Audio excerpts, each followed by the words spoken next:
planning to sit down and lay out our supplements for the week, so we just thought that we would record a video on the supplements that we're taking and how we're preparing for IVF.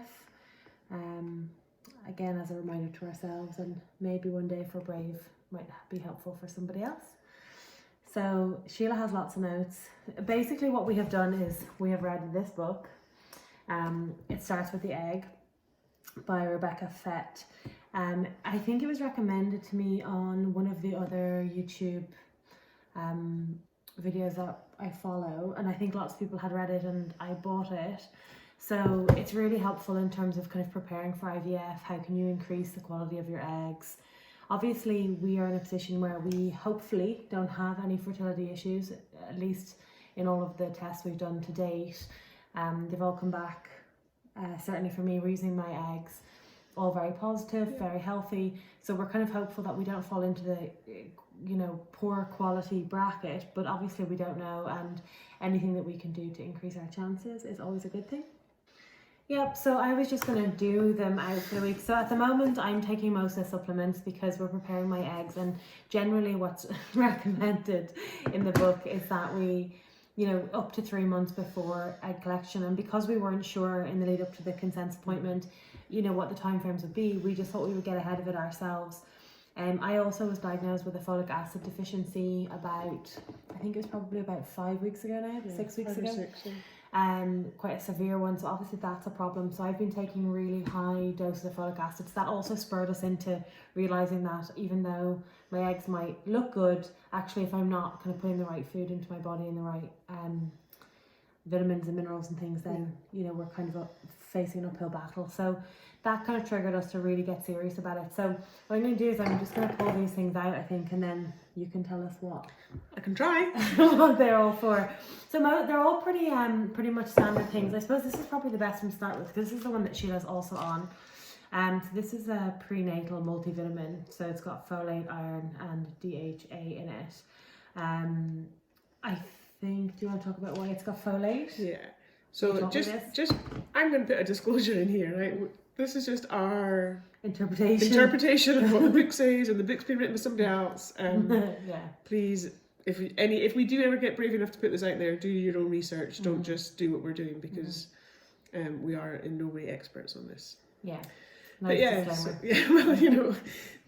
so the prenatal, the biggest thing that this one has in it, and the reason that we are using this one, it is recommended in the book that Jess mentioned. It starts with the egg.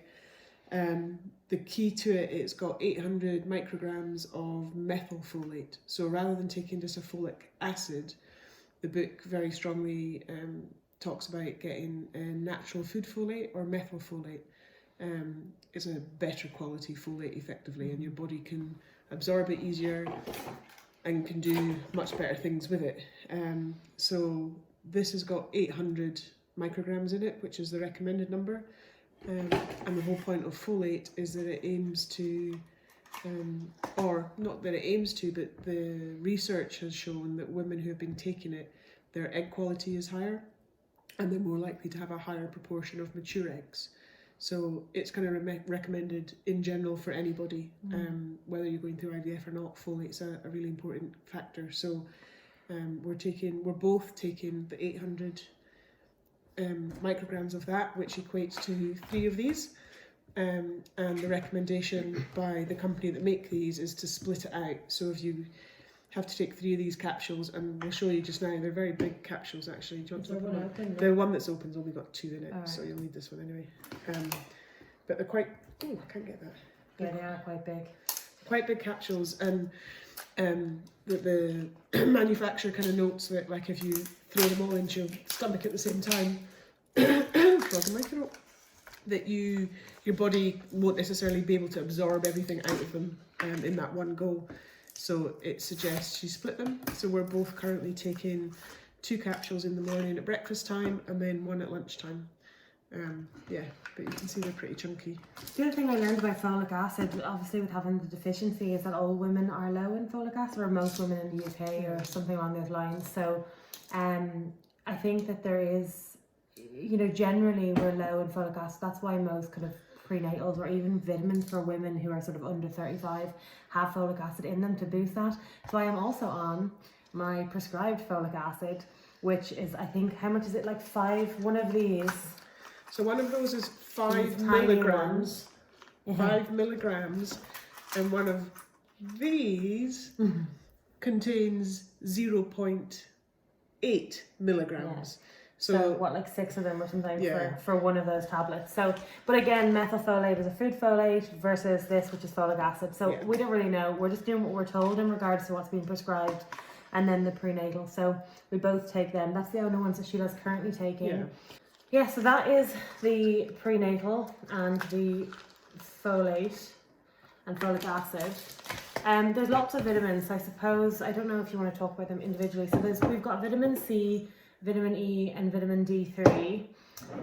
So they're all just in these different bottles. They're all by the same brand, which is Solgar, and that again was recommended in the book as like a good, reliable brand that kind of has is pure the right word? Pure vitamin C? I don't know if it's pure, but it's certainly a high quality tablet without a lot of nonsense in it, I guess.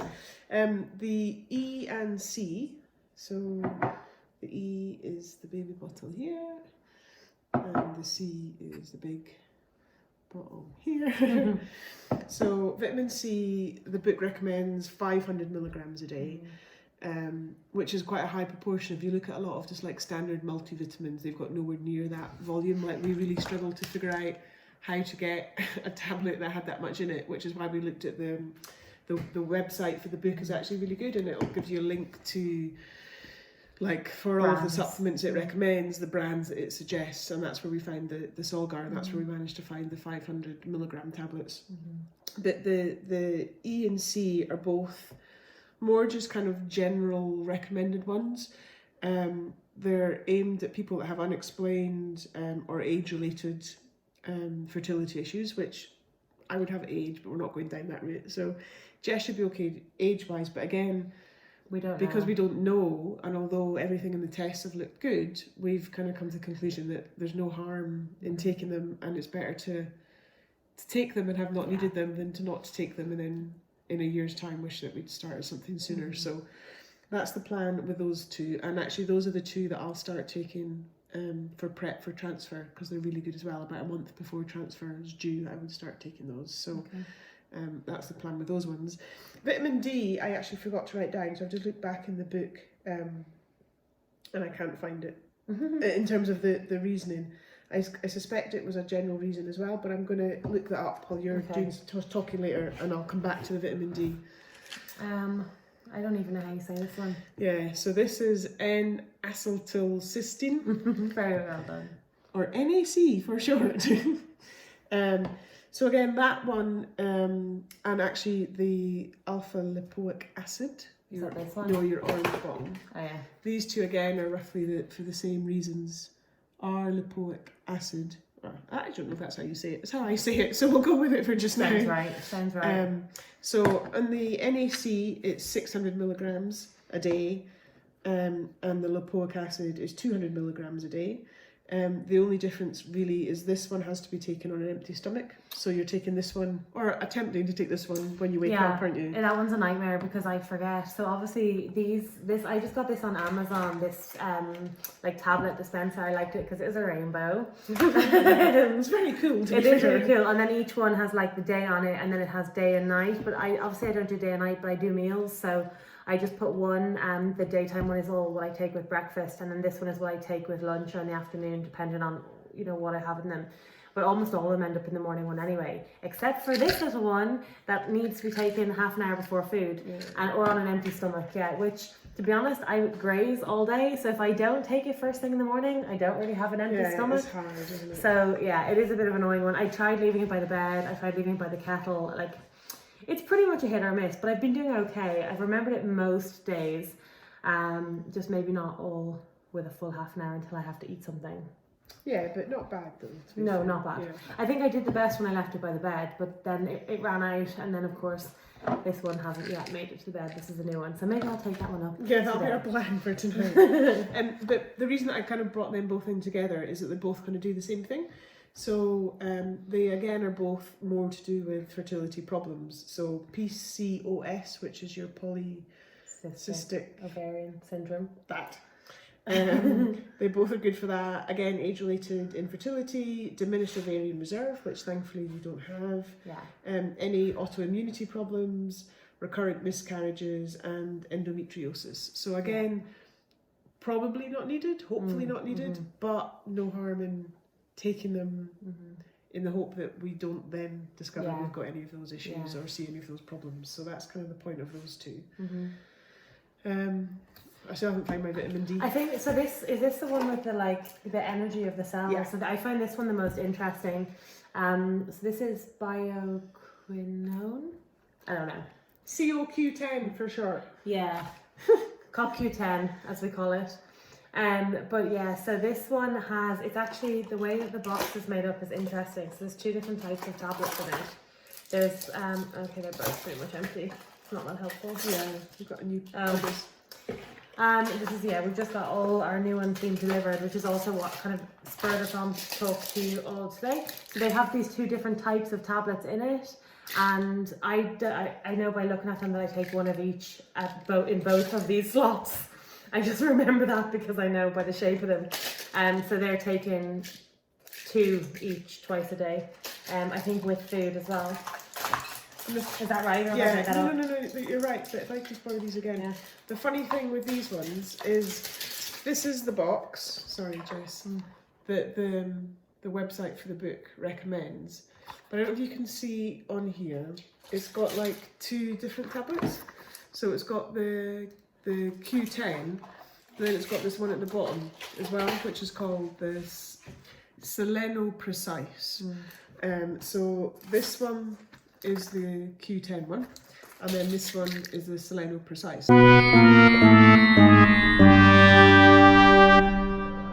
I think that's back to front. This one is the Q10 one. It says it on it. Oh, and this one is the there you go. Seleno Precise. This is rather both the same in terms of but the book didn't recommend the Seleno Precise.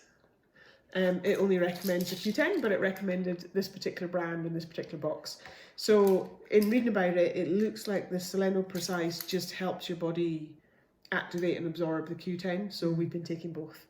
And the thing that interests me about it is that the Q10 is for energy in the cells. So obviously in any sort of reproduction, you're looking at me, this is like, feels like a test right now, like she's gonna get a B+, I reckon.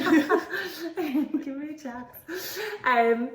So it's for everything that we need our eggs to do. So growing and dividing, being fertilized, further dividing, becoming an embryo, becoming a blastocyst. Like at every stage that we need the egg to do what it's meant to do, it needs energy in its mitochondria. That's the word. No, she's gone up to me. And in order for it to do all those things, it needs lots of that energy. And this bad boy is the thing that gives the cells the energy. It's really highly recommended on lots of different sites. Yeah, loads of places recommend it in terms of there's lots of research to say that taking that does increase the likelihood of your eggs fertilizing and getting to day 3 and day 5 blastocysts. Yeah.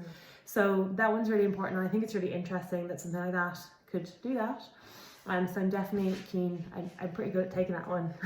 It's easy because it goes into the 2 slots of this. So I think that is all of them that I'm on just now, which actually doesn't sound like a lot, but some of them you have to take like 3 tablets. So I might try and fill one out. I was going to say fill like one at box. one point. I just found it in my little trusty book. By the way, what did I get? Honey. It's a good thing you never went to a teacher.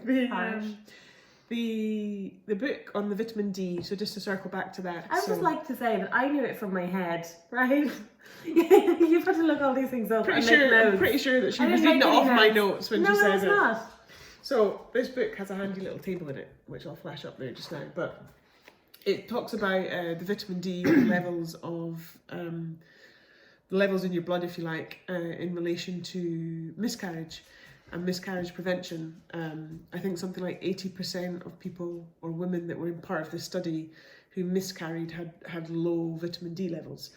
So it says that you're deficient if you're a certain level, insufficient, sufficient, and optimal. So obviously we want to be hitting the optimal.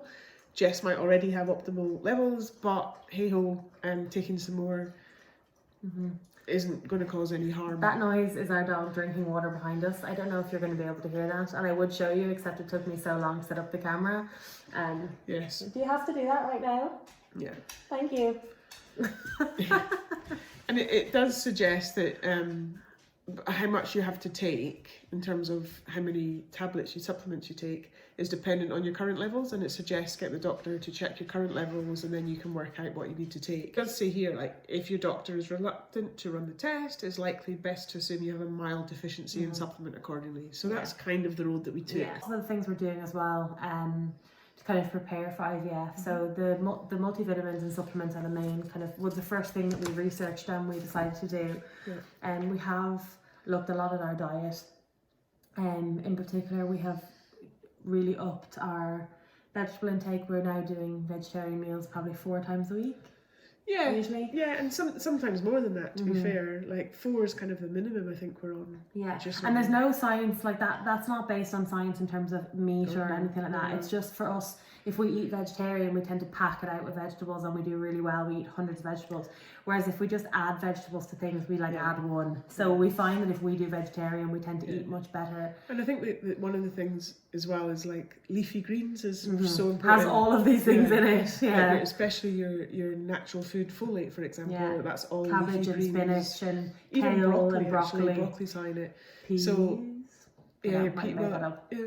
Don't know about peas. I don't know. That's a leafy green. Well, they're green. They are green. They're not leafy. So is an apple, but that's okay. It's not a vegetable. Exactly. Being green isn't the key thing here. I don't know where I was going with that. Oh yeah, so if we were just eating meat and having a vegetable, we'd maybe have like mushrooms with something. Yeah, like you're not necessarily getting the mix of all of the different colours, like the greens and the peppers for reds and oranges, because I do say if you try and get the kind of a rainbow of colours, you're more likely to hit all the vitamins. In the book it talks about diet consideration, so really quickly. So we don't actually promote this book, just like now. We're not being paid to do this. We've just taken it as some good advice. Yeah. So it says like quinoa, wild rice, steel cut oats, buckwheat, lentils, kind of unprocessed, slowly digested carbs are good. It suggests limited amounts of starchy, bright coloured veg. So that's like your sweet potato, winter squash, pumpkin, carrots. So not don't have them, but limit them. And then obviously leafy greens and non-starchy veg are all good thumbs up. 2 servings of fruit per day, and then lean unprocessed protein, fish, chicken, beans, which we've been quite good with. Not so much fish, but chicken and beans. And then healthy fats, so olive oil, avocado, nuts and seeds. That's been a bit of an eye-opener for me, right? I always said I didn't like avocado unless it was in guacamole. And I wouldn't have it on a sandwich. I thought the texture was odd, but actually we've been having it, and we've been having it like just with toast. Poached eggs and stuff, So I really enjoyed that. The big thing on the food though is to avoid, so it suggests white bread, processed breakfast cereal, sugar and sweeteners, caffeine and alcohol. All of the best things. Yeah. Well, for me, because I drink a lot of coffee, so I was probably drinking, well, at least 3 cups of coffee and probably an additional 4 cups of tea every day, all caffeinated. So I've gone pretty cold turkey. Yeah.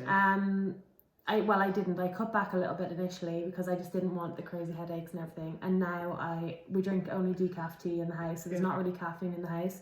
And it's just if I'm in work, I will occasionally have a caffeinated coffee. Just, if by chance you by go chance to they a friend's accidentally house and they make it one. for her. Yeah. When they say, "Do you want a coffee?" and I'm like, "Did you already make it? Great, I'll have it. Thanks. Pour the water." So when it's not my fault, then I will occasionally have a coffee. But generally, I've been pretty good, and we have like a plan for the week, and we mark off each day if we've done our supplements, if we've had caffeine, if we've had alcohol. Trying to make the habits right. Trying to change habits, and also exercise. So a lot of links to miscarriage are. There's research about BMI. Again, we don't know. We haven't looked into it deeply, but it's something that we want anyway. Well, to just be healthy and everybody has said that. The very first appointment we had at the clinic, and we were talking about potentially using Jess's eggs and me to carry. I remember specifically asking him, the consultant, is there anything that would make somebody better at being a carrier, if you like. And he was like, no, nothing really. Oh, well, yeah, you should have a BMI of less than 30, I think he said. And I was Which like, we don't. Neither of us. No, we're not there.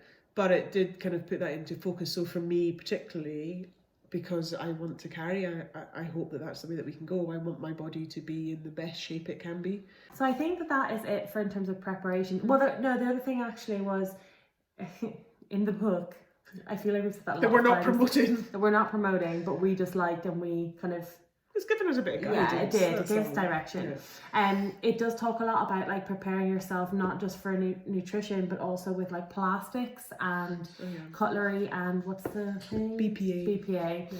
So that you're not meant to have a lot of BPA. Do you want to talk about anything? I'm just going to ask you all these things. Well, so BPA. I don't have my notes ready. Test. BPA, I'm going to score you. BPA. Definitely an A+. BPA, it comes out of certain plastics, and most plastics nowadays aren't made with it. But if you look at kitchen utensils, food storage boxes, the types of containers that you would get a takeaway in, for example, they can contain BPA, and generally that's okay, but it's when if you heat food in it, for example, or put it in the dishwasher, it can release the BPA, which is a chemical compound.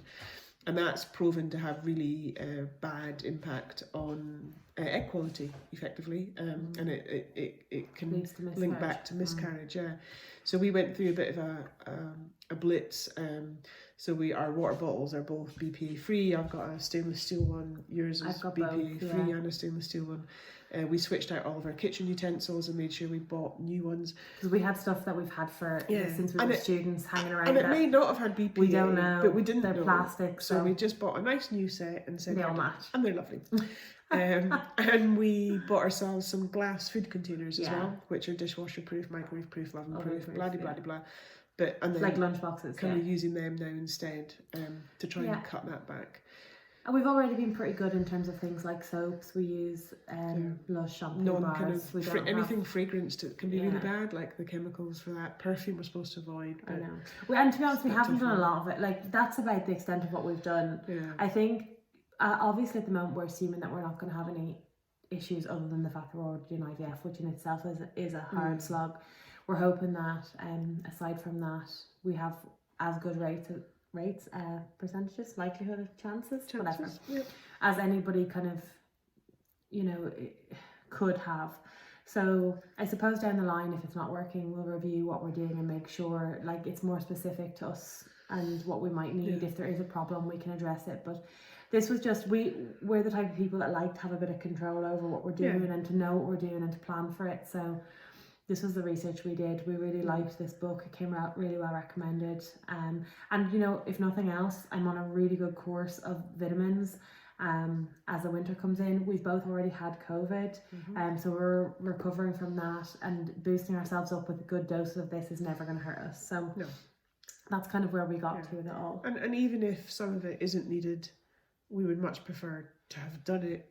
Yeah. And not know whether or not it was needed than to regret not having done it and be 6 months having to wait to get some of these levels back up. So I keep saying that all the time. Like, we know that bad things are potentially going to happen through this journey. Like, we're not being negative, but we're just realistic that we know that the odds are, and we know there's chances that it won't take, there's chances of miscarriage, and there's chances of cancelled cycles, all sorts of things that are going to be really difficult to manage.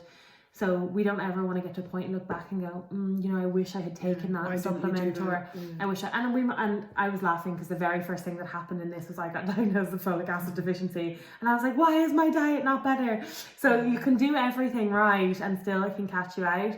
But I think for us, we were just kind of keen to try and do what we could and to give our baby, who maybe hopefully one day will be watching this, the best possible chance and the best possible start.